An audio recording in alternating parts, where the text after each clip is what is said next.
News First, Newsline with Faraz Shaukat Ali on TV1. And a very good evening to you and a warm welcome to Newsline Live.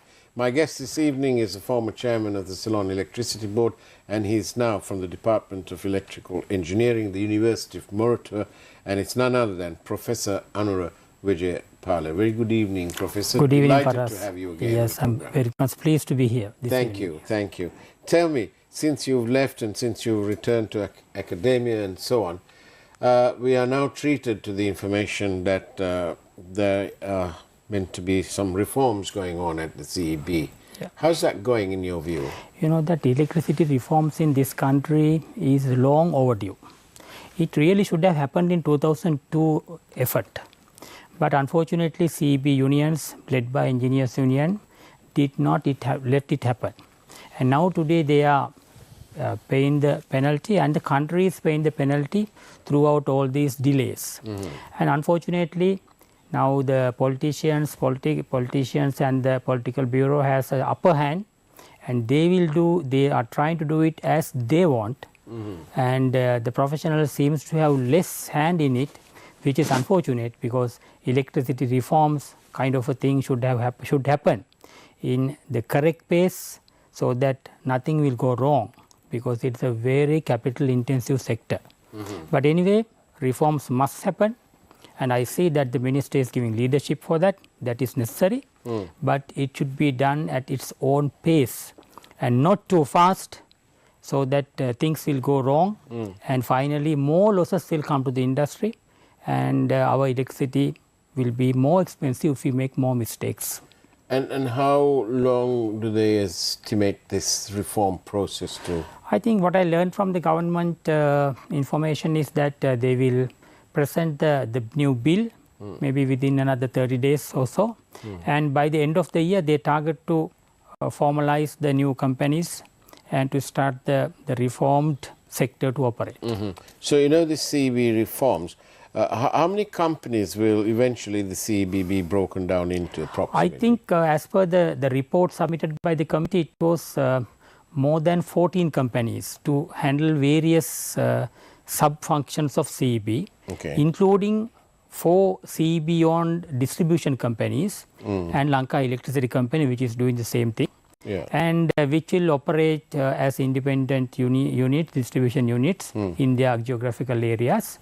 And but you know that all these things to be effective, I think first of all our generation cost must go down, and until that happens, whether the companies comes, whether reforms happen, the end user or the end customer tariff will be high. And I am sad to mention that you know that recent article by Dr. Siambalapitiya, I noticed in the island sometime back, about a month or 2 months back, Sri Lanka is having the second highest electricity tariff in Asia, not South Asia. So you can see that how our people are suffering, how our industries are suffering, how our hotels, other sectors are suffering. And I blame this mostly to the CEB Engineers Union, who didn't let the reforms happen in 2002, and thereby making the sector more efficient, and also to the politicians, because they always try to exploit the opportunities available in CEB through their connected men and the companies, and which led to all this unfortunate expensive electricity and making wrong policy decisions as well. I want to ask 2 questions. I don't know which to ask you first, but here goes. How do you said first you need to get our generation costs down. How do you do that? That I think earlier I think I have been coming on this stage in many channels and coming and saying up to 2018-20 we should have another second coal power plant. Sampur was the best chance. Unfortunately, it was cancelled by a former president, and therefore we couldn't get, despite political geopolitical interest of India having that plant here. Sri Lanka could have benefited with cheap electricity compared to other oil based electricity. And that couldn't happen. But unfortunately, now I don't canvass on that, because the coal bus for us is gone, because we can't find funds for our own coal power plant. We don't have any funds to fund a coal power plant from Sri Lanka. Yeah, but what about lenders? No lender will give money. Multilateral agencies will give money for coal power plant anywhere in the world now. Because? But because they have taken policy decisions on that. Right. But India and China, they are doing coal power plants still because they have their own funding. Yeah. And they can do it, and therefore they will get the advantage in the long run for cheap energy, cheap electricity to run their industries, and so they will be successful in having economical products to sell to other countries. Now, the second of those questions that I wanted to ask you in terms of the reforms is that, say there are 14 companies. Who and how are these companies going to be staffed with? Obviously, we need to have people based on, what is it called, MPH, meritocracy, and so on. Is that going to happen? I think initially CEB 25,000 workforce, including 1,200 engineers, will be allocated to these companies. So they will be anyway will be there. But I hope the new recruitment by these new boards will be done on a competitive basis. And gradually, this private sector management should creep into these companies, making them more efficient. I would say that from my experience as a vice chairman, and a colleague of many engineers there, and my students being there, I notice in general, CEB managers and engineers are, I think, about 50% less efficient compared to their private sector counterparts. And that has happened due to a number of reasons, because there is no challenge for them, there is no threat for them, and whether they work or not, they get the same benefits. So, like kind of thing. Therefore, that is why I said earlier, reforms must happen and in the correct way, not going bad to worse. In my suspicious mind, I can imagine that a whole host of CEB engineers who are used to having their own way and who are paid rather well must be making plans now targeting these 14 companies to inveigle themselves in to the boards of these companies so that they can continue their work. I think partly that's also happening. I noticed that. But I think but that will not be long term. But later on, when the successive governments will come, they will be in streamline. But you touched a good point. That when new act comes, normally in the present Electricity Act 2009 Act, there is a definition and a pathway of appointing boards of directors to CEB, Ceylon Electricity Board, and Lanka Electricity Company. Yeah. And they will say who will come ex officio and who will be nominated by the minister, and what should be the qualifications from them, because minister cannot appoint anybody and everybody. There should be lawyers, there should be financial people. So, there should be some minimum requirement for becoming a board of director of a CEB. And also these things should be strongly present in the new companies, so that at least qualified and reliable people should go there. And also there should be a way of that kind of checking them. Screening.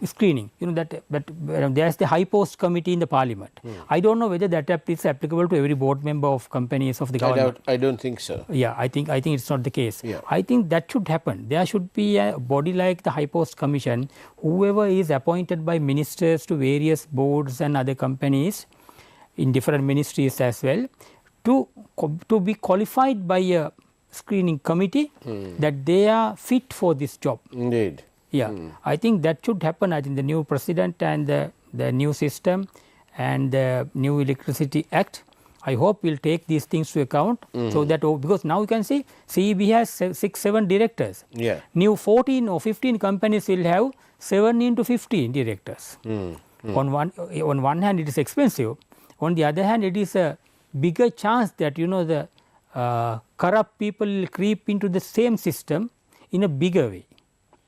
So, potentially 105 people will be looking for jobs. Yes. Wow. Looking for jobs, and that so there can be more corrupt people than now in the system. Now. Yes, but unless it is screened and proper people are put there. And you can send us your messages, your questions by SMS 0772 300 305. card coming up on your screen. 0772 300 305. Straight through to here. We are in conversation with Professor Anura Wijayapala, who was a former chairman of the CEB and is currently from the Department of Electrical Studies, the University of Moratuwa. Tell me, can we go on to I'm told that there is a proposal to create 3 companies to deal with the hydro power. Yes. In Sri Lanka, we have CEB has large hydro totaling about 1,400 megawatts. Right. And asset value of this 1,400 megawatt on a very, very approximate basis and on the bottom side, lower side, could be not less than $4 billion. Right. So the asset value approximately, I am saying that should be checked. Yeah. At least $4 billion. Yeah. That. So these, the $4 billion worth of these power plants are owned by this public of this country, because all the loans and other things have been repaid, and now there is no capital investment on these things to be repaid, other than probably new power plants like Broadlands, maybe only a few. All the Victoria, Kotmale, Samalweva, Lakshapana complex, all fully paid for.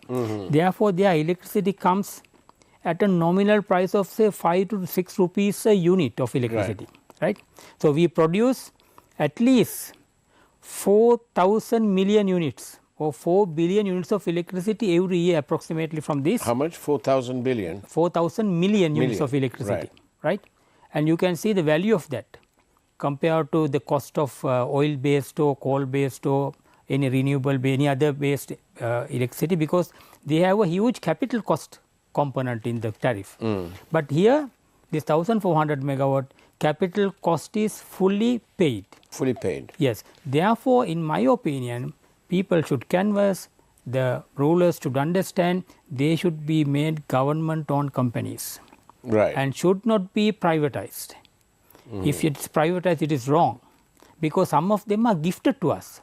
Now, I am going to ask that that this, for example, Victoria power plant was gifted to us, people of this country, by the Queen. Queen and the people of UK. Yeah. They gifted it to Sri Lanka. Right. Are we going to sell it to somebody? Something gifted to us, to the public. So, if it was remaining within the ownership of the government, how can it help the lowering of costs? Of course, it should happen. The public, to the people? It should happen. The public owns this 1,400 megawatts of power plants. Right. Therefore, they have a right to use electricity at a lower cost than what the thermal power plants cost, because they own them. Right. Right. They own them. At least to the poorer sector, that should happen. So there is an argument on that. Yes. Right. I have a power plant, but they sell at thermal power rates to me. I have a hydropower plant fully paid for. Right. The loans, whatever the loan components were settled by the treasury using the taxes paid by the people. So the people paid those loans and all the obligations, and now they belong to the people. Right. But how do you envisage this revenue or the profits being distributed? I think now they are using the low cost hydropower to subsidize the high cost thermal power, oil based electricity. I would like to bring a policy decision issue here. In 1994, government took a very wrong decision, policy decision, not to go for coal power then, but to go for oil based electricity generation. In the world, no country goes for oil based electricity generation. Entire world electricity generation by oil is about 4%. But in Sri Lanka, every year we produce 25% of our electricity on average using oil, imported oil, which is crushing our economy. Which is crushing our economy.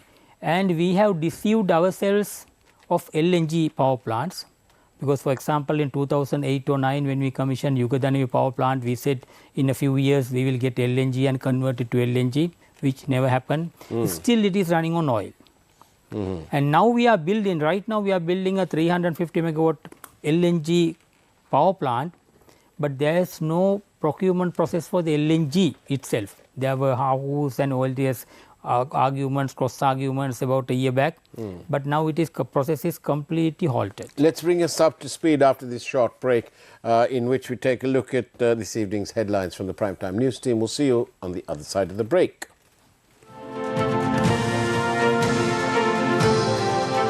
News First, Newsline with Faraz Shaukat Ali on TV1. Overseas travel ban on Mahinda Rajapaksa and co. over the 2022 May 9th clashes lifted.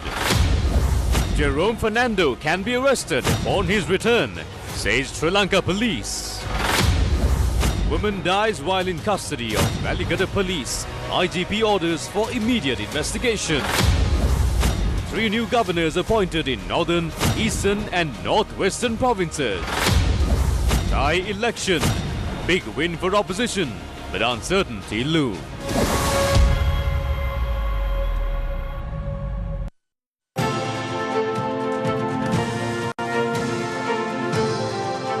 News First, Newsline with Faraz Shaukat Ali on TV1.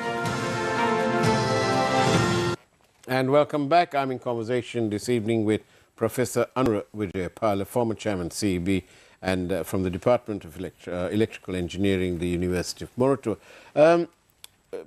Professor Wijayapala, tell me, what sort of what's the cost of policy decisions? Yes. Before coming into it, let me conclude what I was telling. Yes. Now, if we don't get a LNG supply contract, by the time this under construction 350 megawatt LNG power plant is finished, it will also start to run on oil. And then our portfolio of oil-based expensive electricity will further increase. And this will result in maybe we can beat that first country, I forget which country, who is having the highest electricity in East Asia, and we might qualify for that. Really? So yeah, if we go the highest cost. Yes, if we go on increasing our oil-based electricity generation. Therefore, I raise this question from the rulers, from the CEB, from ministry, that why don't we have an expedited and direct, honest process of procurement of LNG, so that we can have it ready at least within the first few years of operation of this new power plant and the other possible power plants to be converted to that. And coming back to your policy decisions, yes. you know, now in Sri Lanka is an unfortunate country where the governments make policy decisions without looking at the financial impact of that. I mentioned one in 1994, the government decision to go for oil-based electricity generation, right, without a proper analysis, and setting up of 1000 megawatts of oil-based power plant. And now, unfortunately, we are forced to run, because we have them. And so, like, I can take many others. For example, now we are talking about 70% electricity by 2030. So, very rosy, good 70% of electricity generation by 2030 in next 7 years. It is okay. It looks a good, nice. But by what means, though? Yeah, that is what they should check. I think there is a central bank in this country, treasury, and various financial professionals and engineers. They should sit together and work out, if we take this decision, is there a big financial impact on our economy, or it is going to be a positive impact, then that's so much the better. We should do it. But no one checks, and they will go on, take it, and then burn their fingers, and finally the country and the people will suffer. Best example on this is the fertilizer decision, right? A policy decision was taken not to import fertilizer without looking at the impact of that decision on the country's economy. See the devastating impact on the poor, on the entire economy, and then the reversal of that after a few years. So, I think the governments must be advised, ministries must be advised to take policy decisions after a proper analysis. I'm glad to say that, you know, we have taken the decision 2050 net zero. We are a poor country now, almost bankrupt. You know, what is Singapore saying? Singapore is saying we will go net zero by the second part of this century. And so is the Australia saying. They are rich countries. Per capita income is so much GDP. But it still says that we will not hurry. China is saying we will consider it in 2060. right? So why we are crushed, our economy is crushed, but we go in the front of that queue to show that we are going to be the cleanest. I'm not against these decisions. Yeah, but it should be clean but affordable. Affordable. And when we have the second highest electricity tariff in this country, we say 70% of electricity by 2030 by renewables. But we must first look at how to bring that down, how to be more cost effective in this part of the world, so that our tourism will be cheap, our industries will find easy to survive. Do you know that many garment industries and others have shifted to India and Bangladesh and so on? One thing is the higher labor cost, second thing is higher energy cost. So they have relocated themselves in many countries. Our people lose jobs, our economy lose dollar income. These are, multifaceted impacts on the country. Therefore, they should take policy decisions after a proper analysis. So I suggest to the government to have a special bureau. Whenever a ministry proposes a policy decision, check it, put it to them, experts, and see whether it's okay.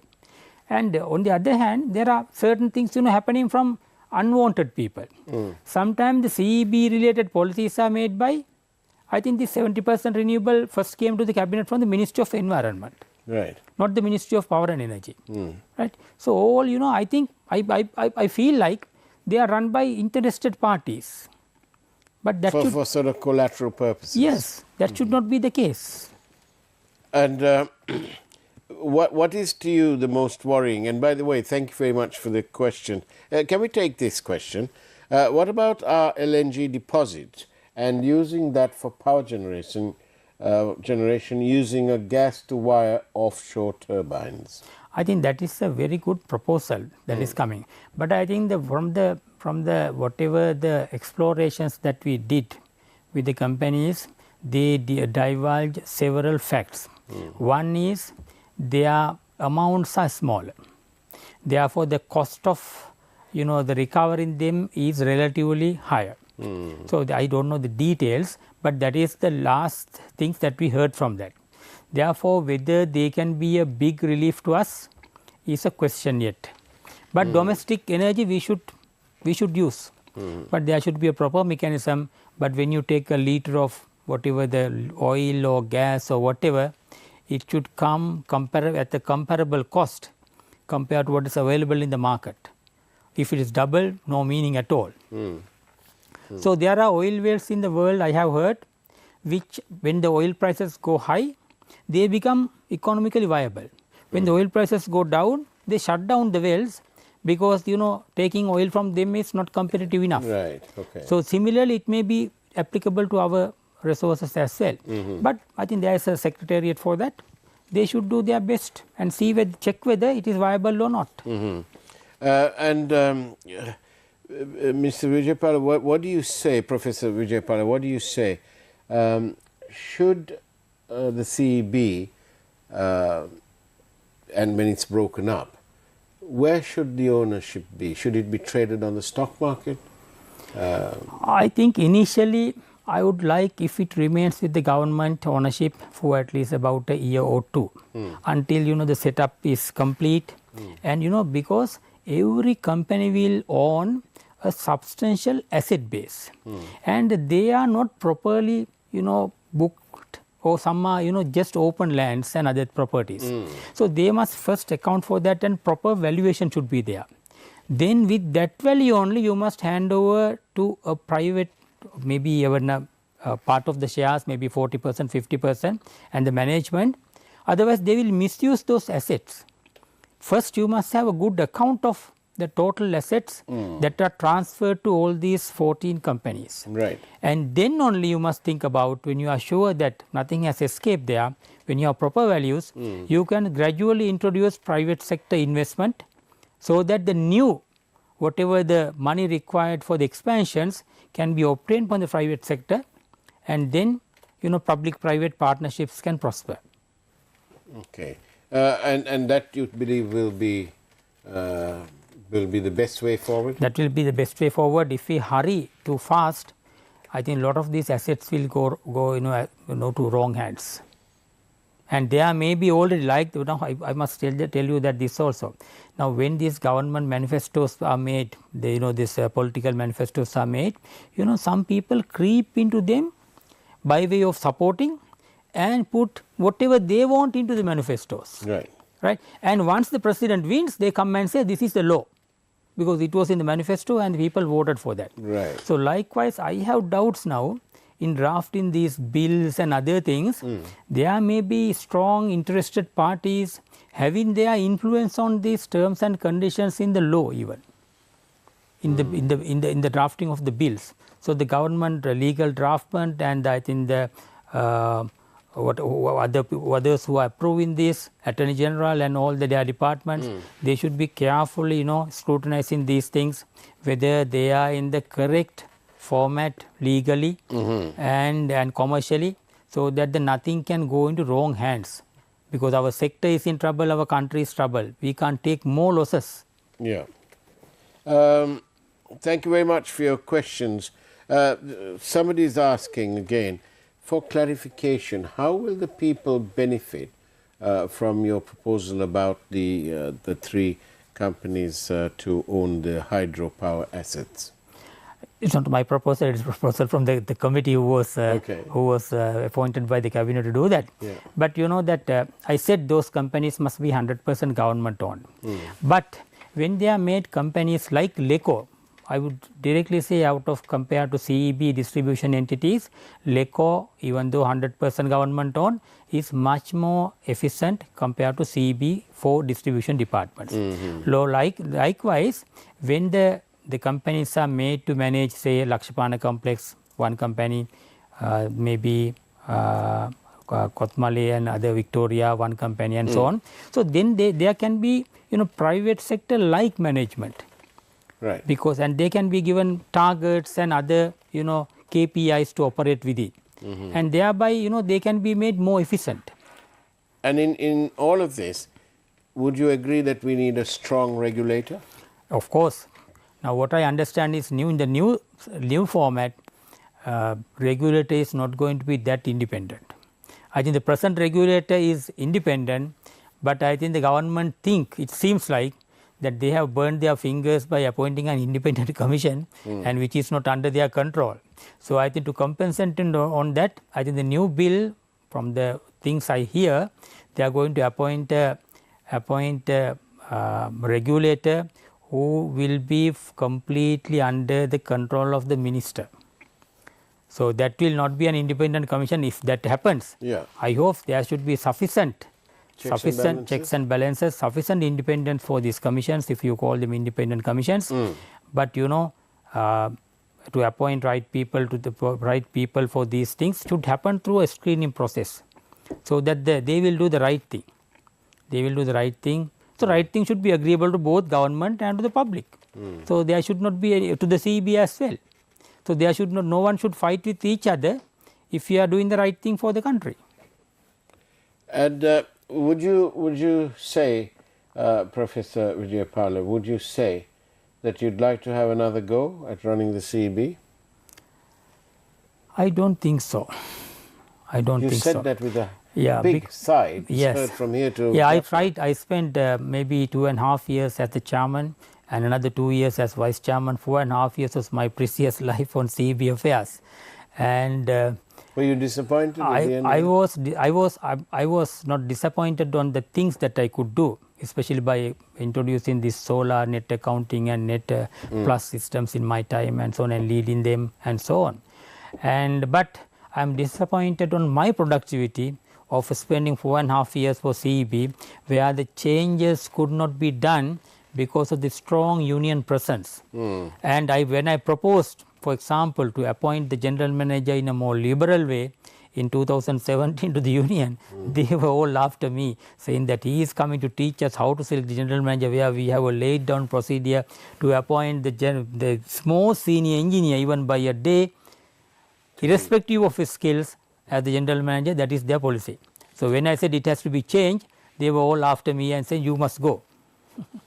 Professor Anura Wijayapala, thank you very much for being on Newsline Live. Much appreciated that. Thank you very much. And that's the way it was with Newsline Live today. It's now time for the primetime news, and let's join the team there. Not before I say, God bless you all.